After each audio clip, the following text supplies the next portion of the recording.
I'm here today with Bozhidar Dragonov. His company is called Danbod.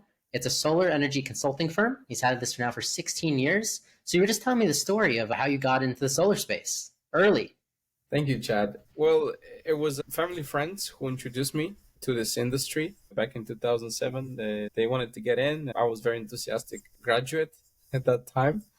So, yeah, this was the start for me. So now the industry is really catching the speed. Was it like that for you in the beginning as well, or has this been a really long journey?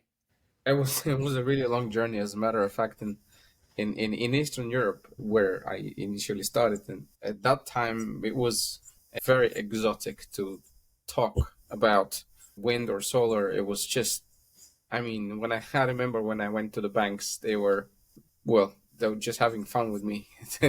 That this was not on their priority at all.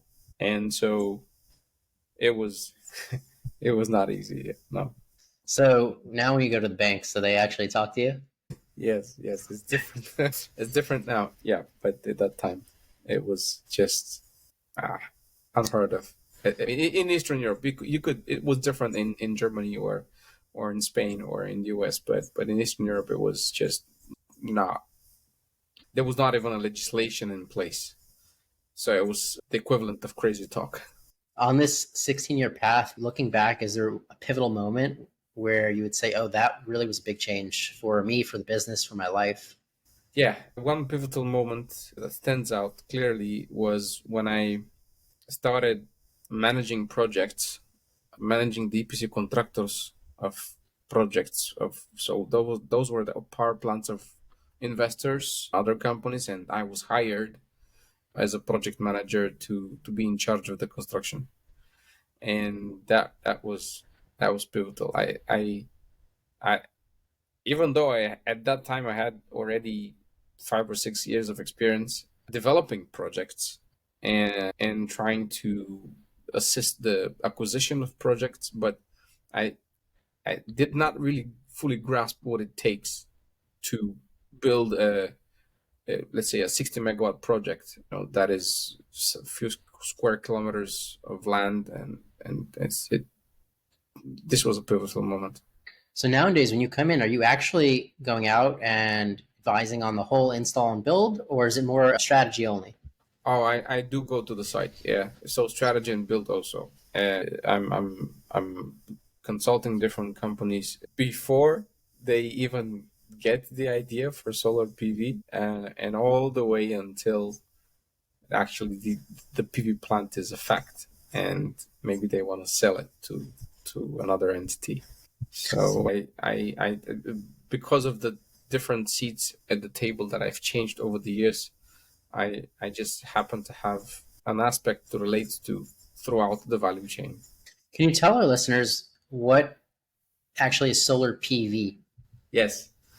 Well, it stands for photovoltaic, and it's a specific way of generating electricity from the sun, identical to the way we used to have these calculators with a funny little window that it was dark and shiny. That was the PV module.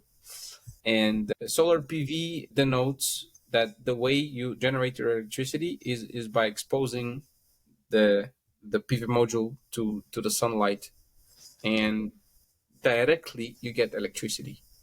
If As opposed to, for example, solar heaters or ways, for example, there's another technology which collects the solar heat and then melts salt in a pipe that is in the center. So that's not solar PV, but it's a very crude way of simply visualizing that PV means direct electricity from the sun. So it's a more efficient method than that old style you're saying, this like metal crude type visual. It depends on which part of the planet you're going to be installing this, directly related to climate and weather at the specific location, as well as, of course, the cost of construction and what you intend to do with this. I wouldn't. This is per project and per site. That makes a lot of sense. Yeah, you need the right technology for the application. Yeah. Where do you see the sector going, or where do you see the innovation happening in the next few years? The innovation. Well, I see a technological but also management innovation, or at least the space for it. Now, on the technological side, yeah, okay, we will get more efficient PV modules, probably perovskite cells or some other innovation that will come. I I see the possibility in a few years there will be commercially available products that will enable us to cover buildings and glass with material that will be PV material. So we don't necessarily need to get a lot of land to put steel in the ground. Then PV modules, I think in 7 8 years probably we'll have viable commercially available solutions to cover the buildings or most of the buildings with this. And on the management side, I think there's a lot, especially on the feasibility study side, there's a lot happening with cloud-based platforms with or without artificial intelligence assistance.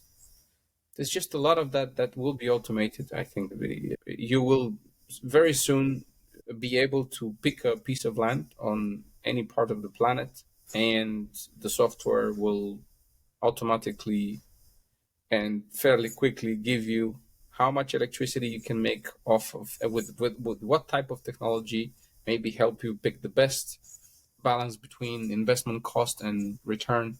So all this that now is taking a lot of effort and it's very subjective because everyone has the best financial model to calculate his own best version of internal rate of return.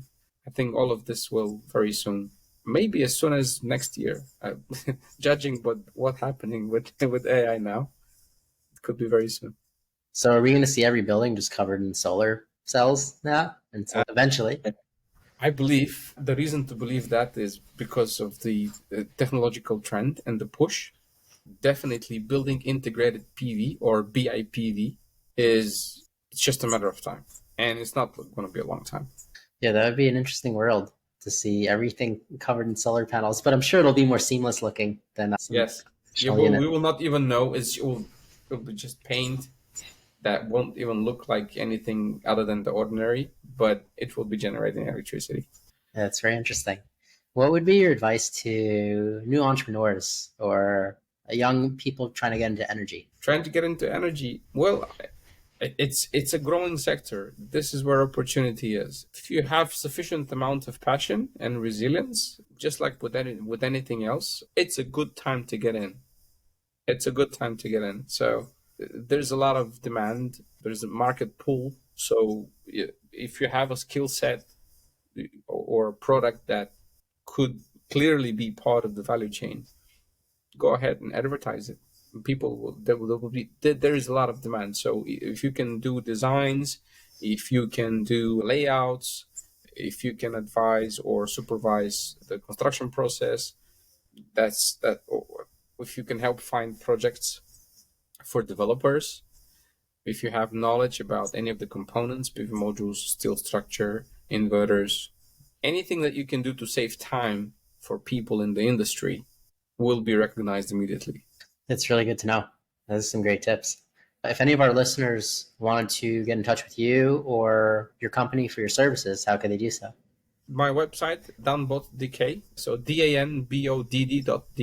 It contains my contact information, and we basically help anybody who's interested in solar energy and making use of their rooftop or land area. It could be as small as your back garden, but it could be hectares of land. We can help you realize or estimate how much it's going to cost you to build what and what can you get out of it and for how long. Those type of questions, I'm oversimplifying this, but this is what we do.